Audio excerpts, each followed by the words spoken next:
এখন থেকে আপনার প্রিয় সিরিয়ালগুলো ফ্রিতে দেখুন এক্সক্লুসিভলি শুধুমাত্র সান নেক্সটে। এখনই অ্যাপ ডাউনলোড করুন। হ্যাঁ গো ইচ্ছে, দাদু আর্যর বসকে কেন নিমন্ত্রণ করলো বাড়িতে? দেখুন অত বড় মানুষ, আমাদের এই গ্রামের বাড়িতে কি আসবেন? না না, উনি আসবেন না, মিলিয়ে নিও। আর যদি এসে যায় তখন তখন কি রান্না করে দেবো? আচ্ছা তুমি তো শহরের মানুষদের পছন্দ অপছন্দ জানো, বলো না কি রান্না করব? আরে বাবা, আমি তো বলছি উনি আসবেন না, তুমি এত ভেবো না তো। তুমি কি করে জানলে? হ্যাঁ আমি কি করে জানবো? ওই আন্দাজ করলাম। আসলে আর্যর থেকে শুনেছিলাম উনি একটা বড় কোম্পানির মালিক। ওরা কি আর সময় নষ্ট করে এত দূর আসবে?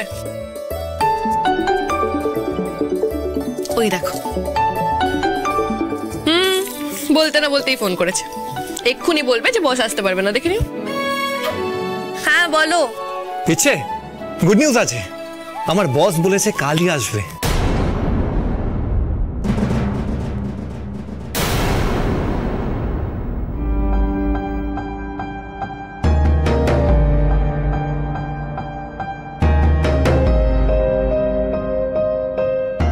আমি আর্যর অফিসের বসকে বাড়িতে নেমন্তন্ন করছি।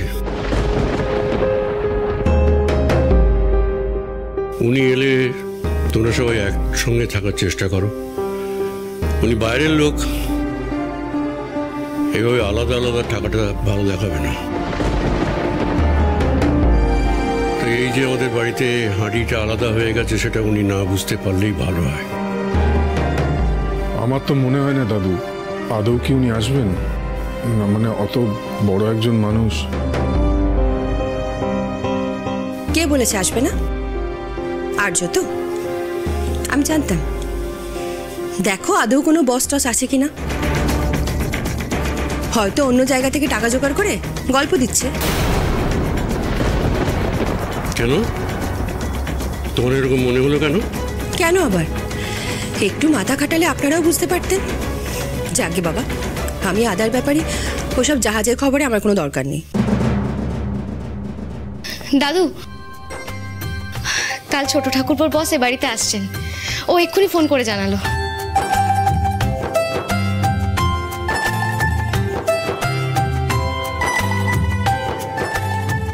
কি বলছিলে মেজ বৌদি?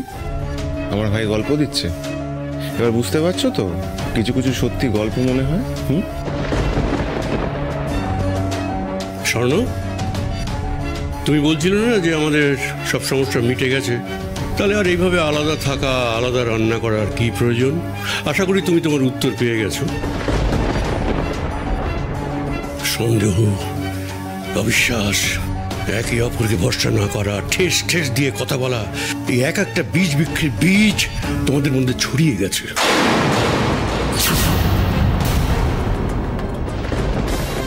হাঁড়ি আলাদা হওয়াটা তো অনেক বাইরে, তার অনেক অনেক আগে থেকেই তোমরা মনের ভেতর থেকে আলাদা হয়ে গেছে সবাই। যেদিন আবার সবাই এক হয়ে উঠবে, সেদিন আবার না হয় সবাইকে এক করার কথা ভাববো। কিন্তু তার আগে আর্যর পিঠে যে 20 লক্ষ টাকার বোঝা চেপে আছে, যে কৃতজ্ঞতার বোঝা চেপে আছে, সবাই মিলে সেই বোঝাটাকে নামানোর চেষ্টা করো। যতদিন তোমরা ওই 20 লক্ষ টাকা মিটিয়ে দিতে না পারছো, ততদিন আমার বাড়িতে হাঁড়ি এক হবে না।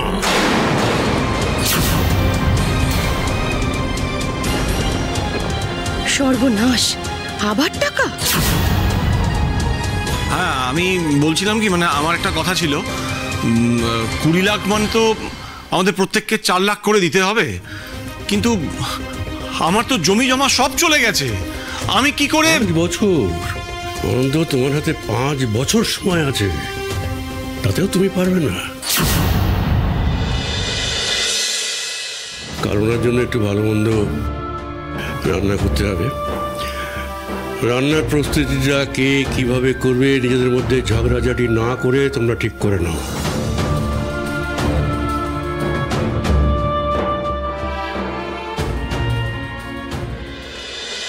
আমি না হয় ভালো মিষ্টি নিয়ে আসবো।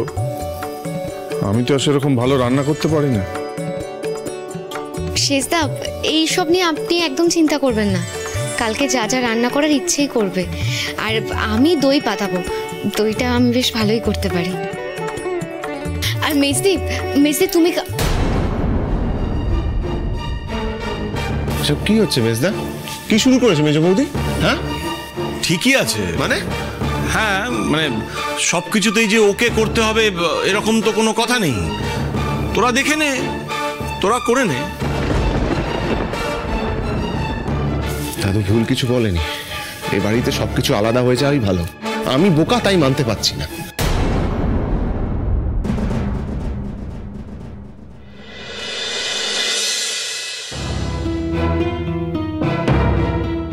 এত করে বারণ করা সত্ত্বেও কেন হিয়া এই বাড়িতে আসছে, এটাই তো স্পষ্ট হচ্ছে না। ও তো এরকম কোনোদিন করেনি, আমাকে মিথ্যে কথা বললো।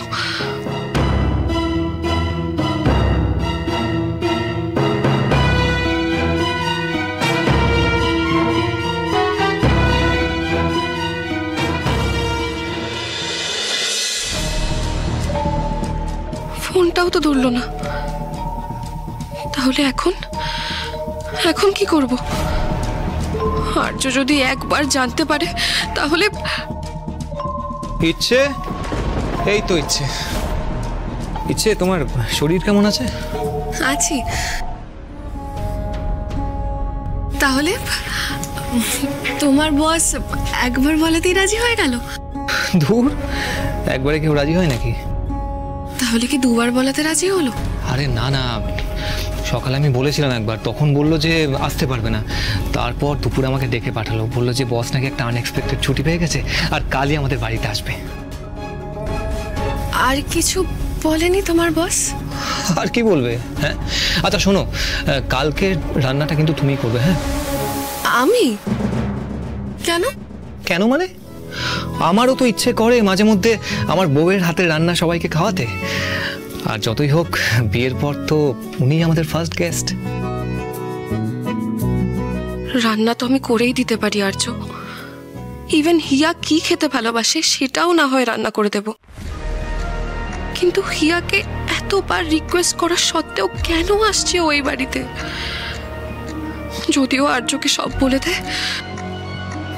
এই ইচ্ছে, কি হলো? তুমি এরকম মুখ ভার করে আছো কেন? কই, আমি কোথায় মুখ ভার করে আছি? তুমি খুশি না?